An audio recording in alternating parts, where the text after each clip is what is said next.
L'intelligence, c'est aussi la capacité de comprendre que le mariage ne se soutient pas qu'avec des câlins, avec des bisous et avec de l'argent.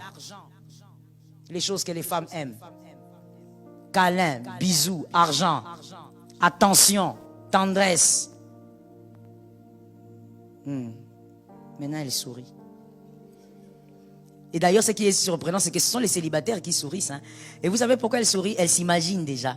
Ah, le mari tendresse. Ah, ma soeur, que Dieu te soutienne. Le mariage ne se soutient pas qu'avec ça. Un homme, une femme intelligente va comprendre que le mariage se soutient avec le surnaturel également. C'est-à-dire un homme, une femme qui prie sérieusement, c'est un homme intelligent. L'intelligence permettra à ce que tu comprennes que la prière est l'arme des forts dans le mariage. Sans la prière, tu ne tiendras pas. Ton foyer ne pourra pas tenir.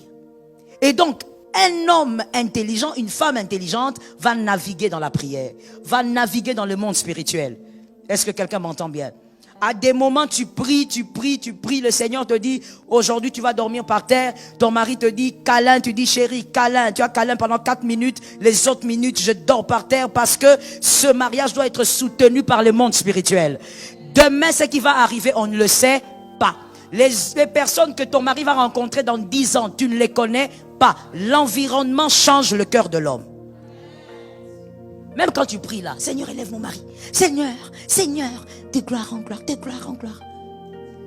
Seigneur, la gloire de la deuxième maison. Ma soeur, tu sais ce que ça veut dire? Ça veut dire aussi que ton mari va rencontrer d'autres personnes.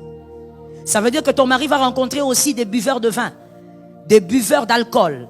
Parce que au sommet là-bas, dans l'aisance, ou on va dire dans la noblesse, il y a aussi des gens qui boivent certaines choses. Ils ne vont pas prendre les Haguenais. Ça, ce sont les gens de la vallée. Oui, dans la noblesse. Là-bas maintenant, c'est le vin blanc. Et c'est le vin blanc qu'on va prendre dans une chambre un peu tamisée, une lumière tamisée, là où il y a des filles qui vont entrer à tour de rôle.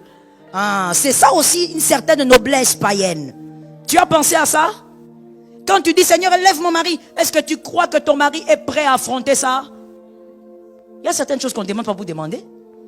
Même quand Dieu dit, voilà pourquoi Jésus lui-même a dit, on a demandé à Jésus comment prier. Jésus a dit, dans la prière, rappelez-vous, quelque part il dit, donne-nous notre pain. Ça veut dire le pain que je serai mangé aujourd'hui, papa, donne-moi. Mais qui a donné cet exemple de prière? Jésus lui-même. Jésus lui-même, il faut réfléchir, maman, 100% Dieu, mais il te dit, il faut demander le pain que tu sauras manger aujourd'hui. Le pain que tu ne sauras pas manger, ne demande pas parce que toutes les femmes demandent, Seigneur, promotion, mon mari, Seigneur, qu'il monte. Tu vas aussi demander, qu'il descende. Tu vas réclamer la chute. Parce que tu ne sais pas que dans les hauteurs, les amis changent. Mais oui, ce sont même ces gens-là qui vont lui dire, mon frère, toi jusqu'aujourd'hui tu fréquentes des gens comme ça. Mais non, toi quand c'est la pause, tu vas manger où? Non, quand c'est la pause, moi je vais manger à, donnez le nom d'un restaurant là. Oui, moi je ne veux pas le citer pour faire la publicité. Mais il donne le nom d'un restaurant. Et puis ses amis vont lui dire, toi vraiment jusqu'aujourd'hui tu vas manger là-bas. Nous les cadres comme ça on ne mange pas là-bas. Attends, on va t'amener. Là où on va l'amener. Quand tu vas appeler, soit éteint, soit hors du périmètre. Il va t'appeler après la pause. Mais chérie, je t'avais appelé. Oh, excuse-moi, je t'avais pas. Tu sais quand ton mari commence déjà avec excuse-moi. Tu es déjà chaotisé. Même la phrase que tu avais réservée là pour parler, elle est déjà morte. Mais il ne t'a pas dit où il était. Il s'est limité à dire excuse-moi. Les mariages sont difficiles. Quand tu demandes l'élévation, tu demandes qu'on élève ton mari, tu demandes, Seigneur, donne à mon mari l'argent. Attention, est-ce que tu sais ce que tu demandes? Je ne dis pas de ne pas le demander, mais je dis connais ton mari. Je dis aussi entre dans les systèmes de Dieu. Dis au Seigneur, Seigneur, donne. Mais au-delà que ta volonté. Stratégie. Dis à un frère, à une soeur, c'est Jésus lui-même qui a dit ça. Ma soeur, moi je prends seulement la prière de Jésus. Il était 100% Dieu. Mais quand il parlait, il savait ce qu'il disait. Il parle beaucoup et puis à la fin il dit, que ta volonté. C'est tout. Tu dis, Seigneur, moi je veux que mon mari soit millionnaire. Mais c'est toi qui connais le cœur, que ta volonté.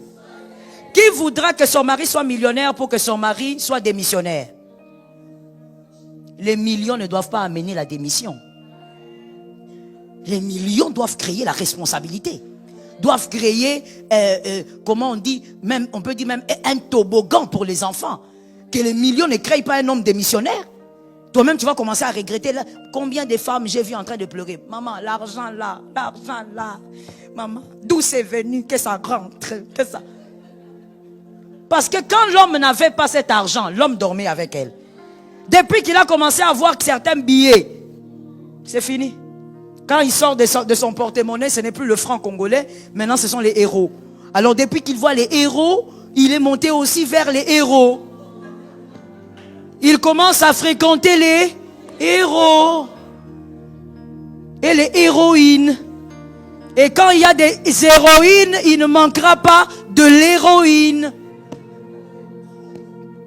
Tu vois ça? Mais tout ça, ce sont des choses que tu ne calcules pas. Quand tu es marié, au fait, ta tête est seulement dans la vie du mariage. Tu ne calcules pas le fait que l'élévation amène des amis. L'élévation amène aussi un autre système de pensée. Ton mari, tu le servais gentiment, vous mangez calmement. Il va commencer maintenant à te dire, non, non, moi quand je mange, il ne faudrait pas que tu sois là parce que je suis en train de traiter les dossiers. Ah, tu traites les dossiers. Comment tu traites les dossiers? Maman Alpha, dites Amen. Vous allez voir, vous êtes avec votre mari, vous êtes habitué, 5 ans, 7 ans, 8 ans, 10 ans de mariage. Quand vous mangez, tu lui fais un peu manger un peu de viande, un peu de poisson, et voilà, c'est la petite harmonie que vous avez créée. Le mariage est difficile, il faut créer des petites harmonies comme ça. Et puis vous êtes habitué avec votre petite vie tranquille, malgré que c'est du poisson, malgré que c'est un légume bizarre, façon. Mais un jour, l'élévation arrive, c'est plus du poisson, c'est du caviar. C'est plus du poisson, c'est autre chose sur la table. Et maintenant quand tu sers ton mari, il te dit, pourquoi tes ongles sont sales comme ça? Ah, mais chérie, ces ongles là, ces ongles on fait quoi? Non. Moi je n'aime pas les ongles comme ça, noir comme ça. Il a vu des ongles clairs. Hé, ma soeur, j'avais dit quelque chose quelque part, je te le dis aussi. C'est une logique au fait. Ce que tu ne connais pas ne peut pas te manquer. C'est clair comme l'eau de roche, c'est limpide. Ce que tu ne connais pas ne peut pas te manquer. Comment toi tu me dis que j'ai des ongles noirs? Tu as vu les ongles clairs de maman Janine? Tu as vu les ongles clairs? D'où te vient l'envie d'avoir des ongles clairs? L'élévation amène beaucoup de complications aussi. Voilà pourquoi tu dois savoir ce que tu demandes comme une femme sage. Quand tu demandes des choses pour la bénédiction de votre foyer, je suis d'accord avec toi, mais finis toujours par dire, Seigneur, que ta volonté soit faite. Parce que Dieu connaît ton mari et il te connaît aussi. Est-ce que quelqu'un m'a capté? Alors tu ne dois pas négliger le surnaturel dans votre couple. Je vais terminer par ce point-ci. L'intelligence, c'est aussi la capacité de comprendre que le bonheur se garde. On ne laisse pas s'envoler son bonheur. Je parle du bonheur de votre couple. On ne laisse pas le bonheur s'envoler parce que le bonheur s'envole aussi. Et ça, bien aimé, pour avoir la capacité de comprendre et de gérer ça, il faut avoir de l'intelligence. Tu peux avoir l'onction sans comprendre ça. Tu peux avoir l'onction, croire qu'il faut prier alors qu'il faut plutôt appliquer l'intelligence et la sagesse. Chaque chose à sa place.